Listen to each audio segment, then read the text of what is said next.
team who can play. And here go the Manchester United players, first of all, led by Bruno Fernandes.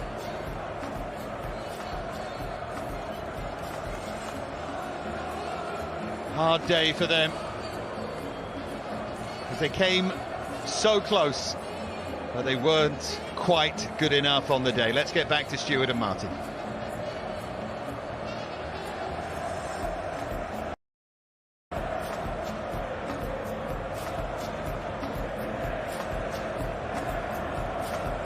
They're certainly better than the last couple of years.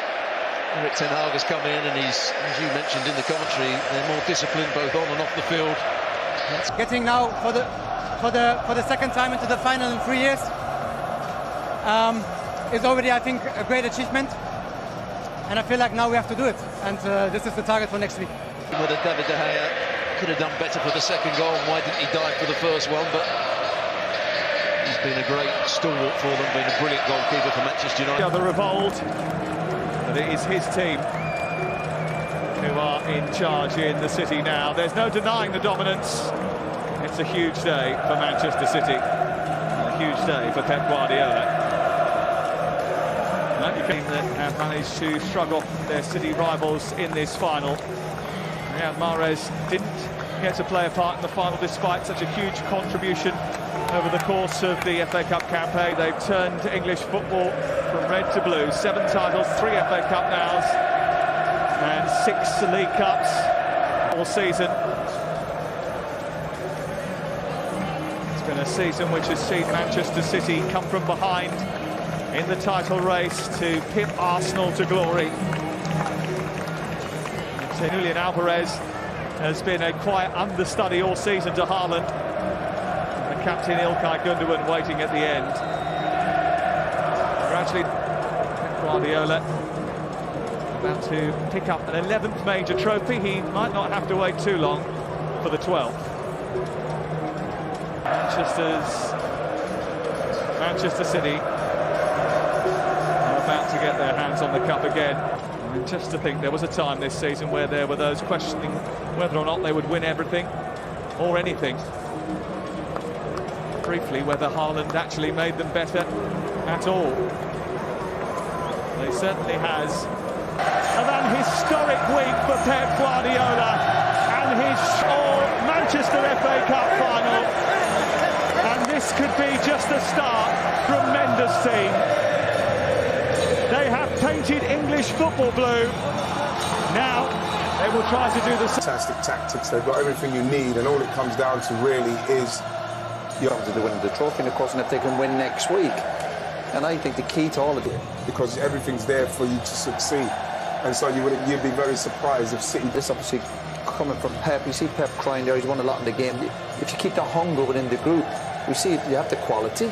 As you've seen in Manchester City. Yeah, I think so, and the proof's in the pudding. I'll ask you to compare this team to 1999, because that's a game that nobody can win, because, you know, it's 25 years ago. But from Man United, I think Garnacho came on, and I think he proved that he had a little bit more thrust about him. It was quite tepid from United from the dot.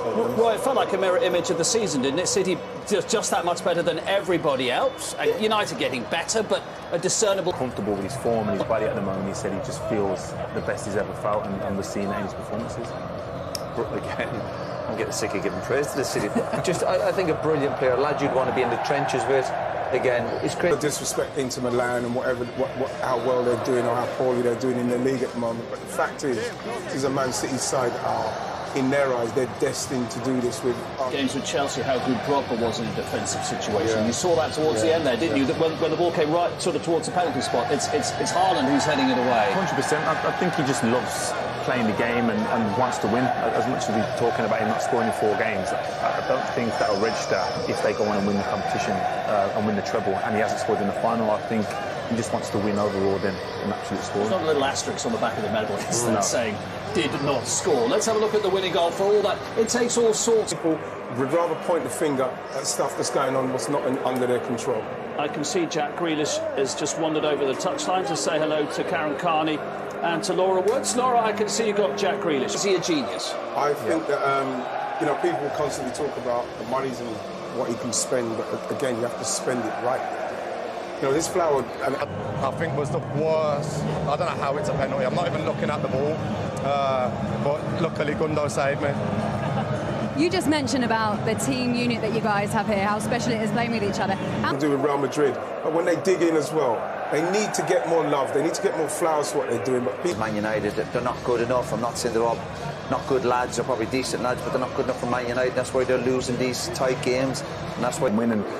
It just creates fear in the opposition as well. Not only does it give you a confidence, it gives the opposition. They'll be chasing Man City for the next few years unless they go and spend the money and get the players that Man United deserve. And what City have got now, which is what your United team had and your Arsenal team had, is that ability to win games, which are very tight. Which it's not a. Yeah, but they can't. But it's not relevant to this season. We should say this is.